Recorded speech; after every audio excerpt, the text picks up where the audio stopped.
আজ আমি বাড়িতেই বাটার দিয়ে ঘি বানাবো। তো ছোট্ট একটা প্রচেষ্টা। তো যাই হোক, দেখা যাক আমি ঘি বানাতে পারি কিনা। আসসালামু আলাইকুম, সকলে কেমন আছো? আমিও খুব ভালো আছি। সকাল সকাল উঠে পড়েছি আর বিছানাটা মোটামুটি গুছিয়েছি, আর একটু ঠিক করতে হবে। আর আজকে বাইরে বৃষ্টি পড়ছে টিপটাপ করে, আর আমার খুব ক্রেভিং হচ্ছে আজকে আমি সিদ্ধ ভাত খাবো। তো সেটাই প্রস্তুতি চলছে। এখন আমি বাড়িতে কিছুটা বাটার বানিয়ে নিয়েছি, আর সেটা দিয়েই আমি আজকে ঘি বানাবো।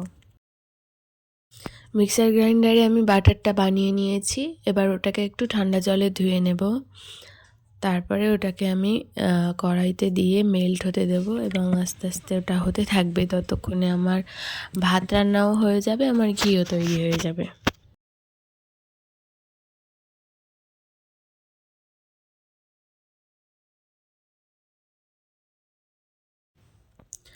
তো কড়াইয়ের মধ্যে আমি দিয়ে দেব বাটারটাকে।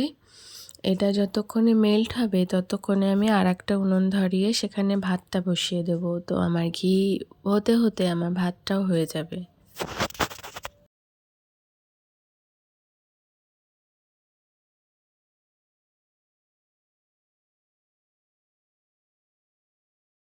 এটা আস্তে আস্তে হতে থাক।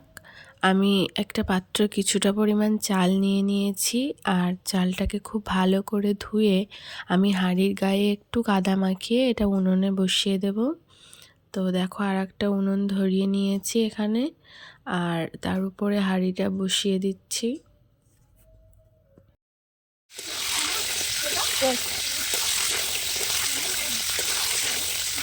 তো ঘি আমার অলমোস্ট হয়েই এসেছে, আর একটু সময় লাগবে। তো চলো, এখন আমি কিছুটা আলু কেটে ধুয়ে রেখেছি, সেগুলোকে এখন ভাতের মধ্যে দিয়ে দেব সিদ্ধ। দিয়ে দিয়েছি আলুগুলো, এবার ঢাকনা দিয়ে ভালো করে ফুটতে দেবো ভাতটাকে। ভাতও আমাদের প্রায় হয়ে এসেছে, ওদিকে ঘিটাও আমাদের অলমোস্ট ডান। তো এবার আমি কিছুটা লঙ্কা গ্যাসে পুড়িয়ে নেব।